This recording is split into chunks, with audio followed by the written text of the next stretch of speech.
नमस्कार, आप देख रहे हैं न्यूज 24। आपके साथ मैं हूं पूजा। यूपी में विधानसभा चुनाव से पहले योगी सरकार ने अपने 4.5 साल के कामकाज का रिपोर्ट कार्ड जारी कर दिया है। मुख्यमंत्री योगी ने सूबे में अपराध पर लगाम लगाने से लेकर किसानों के हित की योजनाओं का पूरा लेखा जोखा दिया, साथ ही पिछली सरकारों को भी निशाने पर लिया। सीएम योगी भले ही यूपी के कायाकल्प का दावा कर रहे हों, लेकिन विरोधी पार्टियों को उनके दावे में दम नहीं दिखा।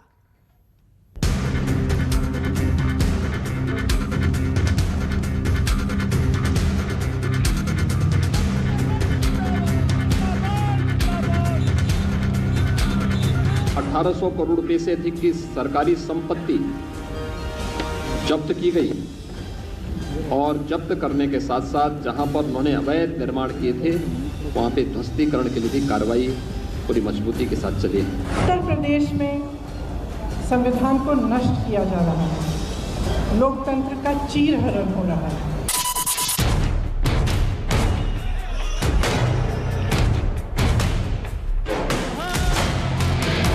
जो अयोध्या फैजाबाद के गरीब हैं जिनका घर छीन लिया गया, रात में बुलडोजर चला दिया, तस्वीरें वीडियो सबने देखा। राजनीतिक द्वेष की भावना से जो भी गलत कार्रवाई की गई है, तो फिर बीएसपी की सरकार बनने पर उन सभी मामलों की उच्च स्तरीय जांच कराई जाएगी।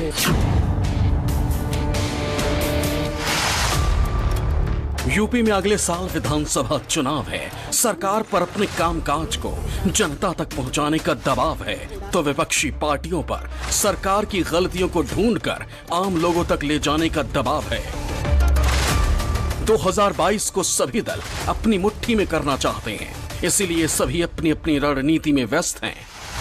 वैसे तो रिवाज ये है कि हर साल सरकारें अपने काम का लेखा जोखा प्रस्तुत करती हैं, लेकिन जब चुनाव नजदीक हो तो नियम कायदे की परवाह कौन करता है, परंपराओं के पालन की कौन बात करता है। दरअसल योगी सरकार ने चुनाव से ठीक पहले अपनी उपलब्धियों का ब्यौरा रखकर एक बार फिर से ये बताने की कोशिश की है कि दरअसल सरकार पुरानी सरकार से अलग किस मायने में, चुनाव ठीक सामने है और एक नया नारा सोच ईमानदार काम दमदार छा गई योगी सरकार देते हुए आगे बढ़ने का फैसला किया है। यूपी में दोबारा सत्ता में आने के लिए एक तरफ बीजेपी धुआंधार प्रचार कर रही है, तमाम तरह की विकास योजनाओं का शिलान्यास हो रहा है।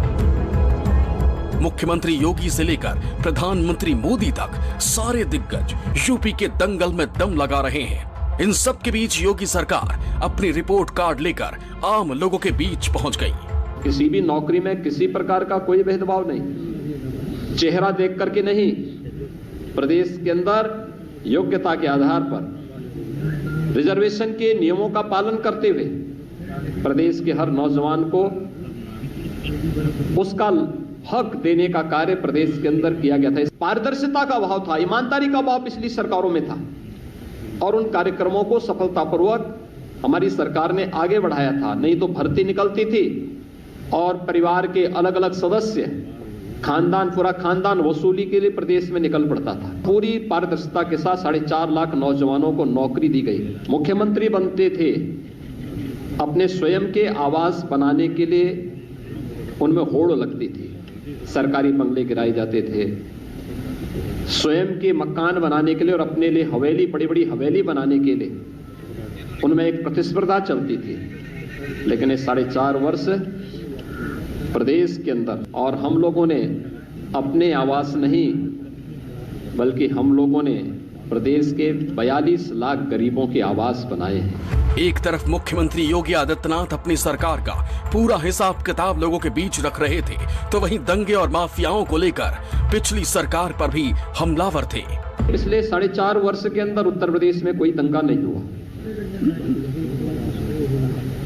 अपराधी और माफिया किसी भी जाति, किसी भी मत, किसी भी मजहब, किसी भी क्षेत्र का रहा हो, पूरी सख्ती के साथ कानून के दायरे में से ला करके उसके खिलाफ पूरी सख्ती के साथ कार्रवाई भी की गई। और अपराधी और माफिया सत्ता के शागिर्द बन करके सत्ता के संरक्षण में भय और दहशत का माहौल पैदा करते थे, अराजकता फैलाते थे।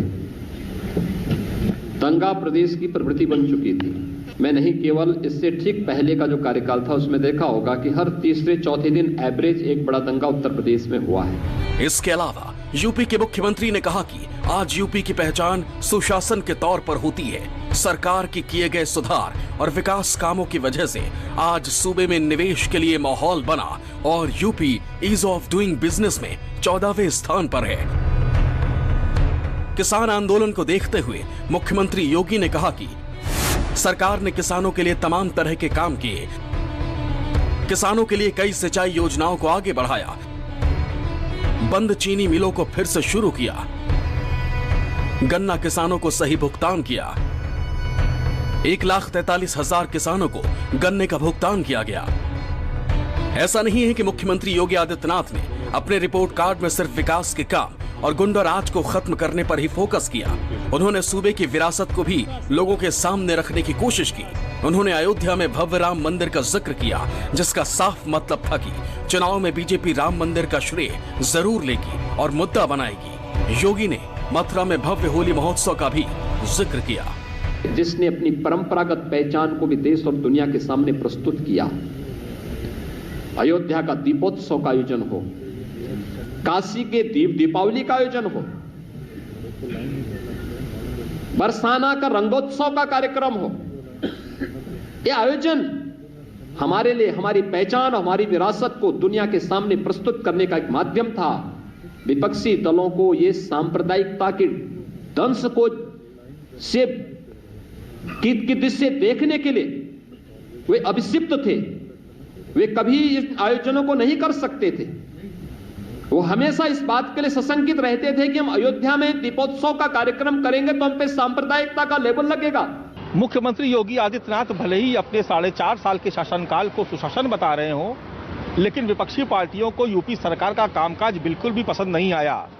गरीबी, बेरोजगारी और महंगाई के मुद्दे पर योगी सरकार हमेशा से विपक्षी दलों के निशाने पर रही है। कांग्रेस महासचिव प्रियंका गांधी, एसपी अध्यक्ष अखिलेश यादव और बीएसपी सुप्रीमो को सीएम योगी का कामकाज नहीं भाया। प्रियंका गांधी ने 4.5 साल के रिपोर्ट कार्ड को झूठ का पुलिंदा बताया तो अखिलेश यादव ने जुमलेबाजी करार दिया। वहीं मायावती ने सरकारी दावों को हवा हवाई बताया। प्रियंका गांधी ने ट्विटर पर लिखा कि नौकरियां देने, किसानों को उचित दाम देने और महंगाई रोकने में सरकार फेल हुई। अखिलेश यादव ने लिखा कि नहीं चाहिए ऐसी सरकार जिसका सच है ठग का साथ, ठग का विकास। मायावती ने कहा कि अधिकांश दावे हवा हवाई, जमीनी हकीकत से दूर। जब से उत्तर प्रदेश में भारतीय जनता पार्टी की सरकार आई है, 4.5 साल से यहाँ पे चोरी, डकैती, हत्या, लूट मार, बलात्कार, अपहरण तेजी से बढ़ा है। और महिलाओं के अत्याचार में तो उत्तर प्रदेश नंबर 1, कुपोषण में उत्तर प्रदेश नंबर 1, बेरोजगारी में उत्तर प्रदेश नंबर 1। और यहाँ जहरीली शराब पीने से लोगों की मौतें होती रही।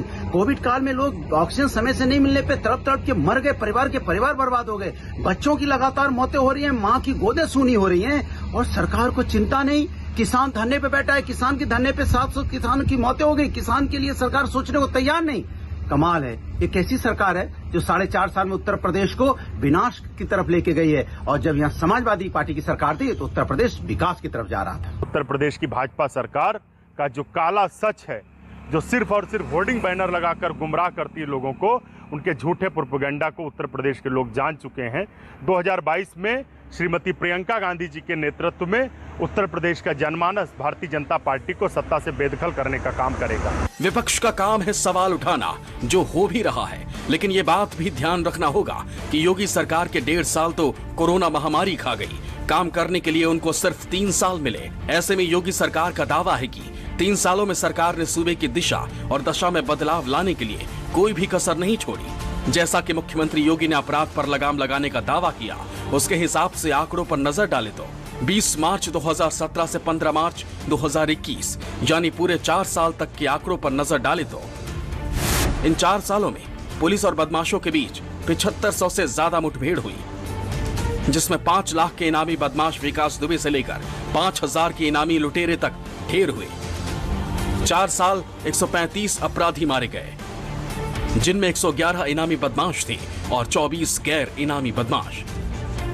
सरकारों के बखान करने से जनता के दिमाग में भी आ जाए कि उसने काम अच्छा किया है ये जरूरी नहीं है। इसलिए इंतज़ार तब तक करना पड़ेगा जब जनता की अदालत में फैसला होगा। चुनावी नतीजे ही बताएंगे कि योगी सरकार क्या पिछले 30 वर्षों में उत्तर प्रदेश में अब तक दोबारा कोई सरकार नहीं बनी है तो क्या वो रिकॉर्ड योगी सरकार तोड़ पाएगी। जनता किस तरह से इन उपलब्धियों को लेती है उसका असल इम्तिहान चुनाव परिणाम ही होंगे। साफ है योगी सरकार अपने काम की बदौलत चुनावी अखाड़े में उतरने की तैयारी कर रही है, तो वहीं विपक्ष ने भी सरकार को हर मोर्चे पर घेरने की पूरी तैयारी कर ली है। ऐसे में देखना यह है कि किसकी रणनीति ज्यादा दमदार साबित होती है। Bureau report, news 24।